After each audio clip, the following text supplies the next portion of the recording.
Oke, video ini adalah lanjutan dari video part 1 ya. Pada video ini kita akan membahas latihan soal C ya.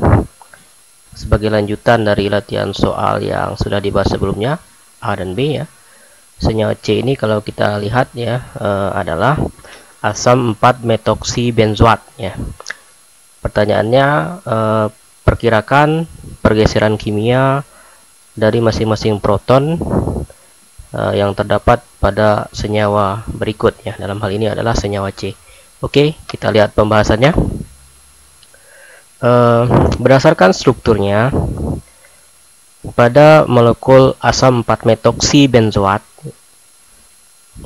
terdapat 4 jenis lingkungan kimia proton.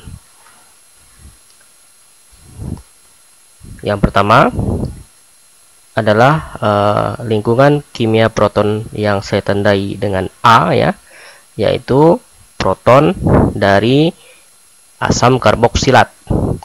Nah, dalam kasus ini proton karboksil berdasarkan tabel muncul pada pergeseran kimia sekitar 10 sampai 12 ppm. Jadi kita dapat prediksikan bahwa proton karboksilat muncul pada pergeseran kimia sekitar itu. Namun pada kasus ini kita lihat proton karboksilat yang A ini muncul pada pergeseran kimia sekitar 13 ppm ya. Selanjutnya proton D ya merupakan proton metoksi ya, yang pergeseran kimianya muncul pada pergeseran kimia 3,8 ppm. Nah, kemudian proton B dan C merupakan proton aromatik.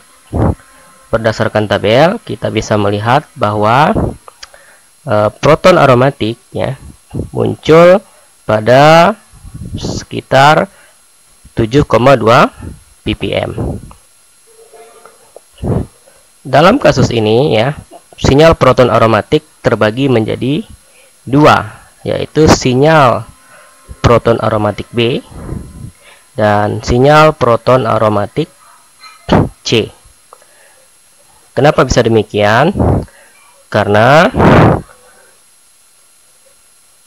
substituen yang ada pada cincin aromatik tersebut merupakan substituen yang berbeda. Dalam kasus ini ya, substituen pertama adalah gugus karboksil ya.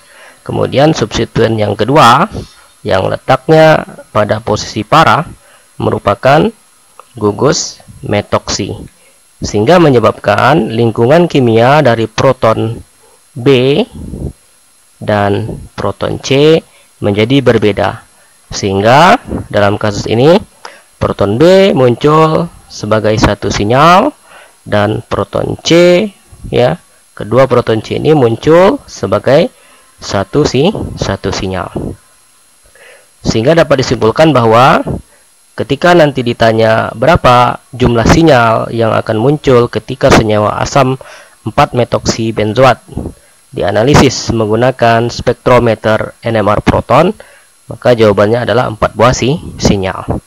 Kemudian bagaimana pergeseran kimianya? Anda bisa lihat tabel ya. Saya ulangi kembali. Proton karboksilat muncul di sekitar 12 ppm ya, dalam kasus ini 13 ppm. Kemudian proton aromatik muncul di sekitar 7,2 ppm, namun dalam kasus ini sinyal proton aromatik B muncul di sekitar 7,9 ppm dan sinyal proton aromatik C muncul di sekitar 7 ppm, dan yang terakhir adalah sinyal dari proton metoksi, proton D ya, yang muncul di sekitar 3,8 ppm. Oke, demikian pembahasan latihan soal A, B, dan C untuk menentukan jumlah sinyal dan juga menentukan atau memprediksikan pergeseran kimia dari masing-masing sinyal yang muncul pada spektrum NMR proton. Berikutnya adalah waktunya untuk soal rebutan. Jadi Anda diharapkan dapat membaca soal ini dengan baik, kemudian mengirimkan jawabannya ke grup yang sudah dibuat. Nah, selanjutnya setelah itu kita akan bahas jawabannya bersama di grup.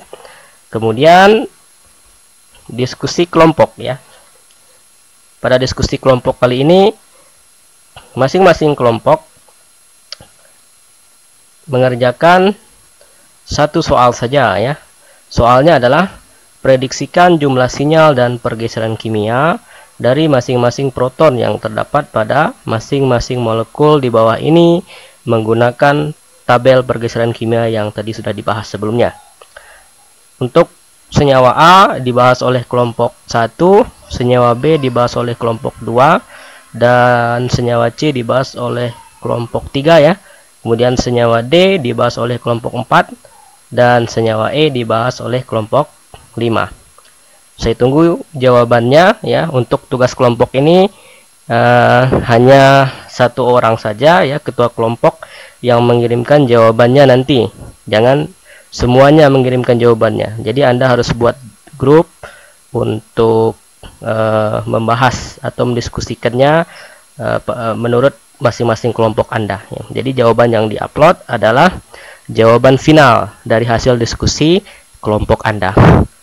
Nah, kemudian untuk pembahasan mengenai area under peak atau peak intensity atau disebut juga integrasi ya, maupun multiplicity atau splitting pattern atau bentuk puncak ya, nanti akan kita bahas pada video part 2.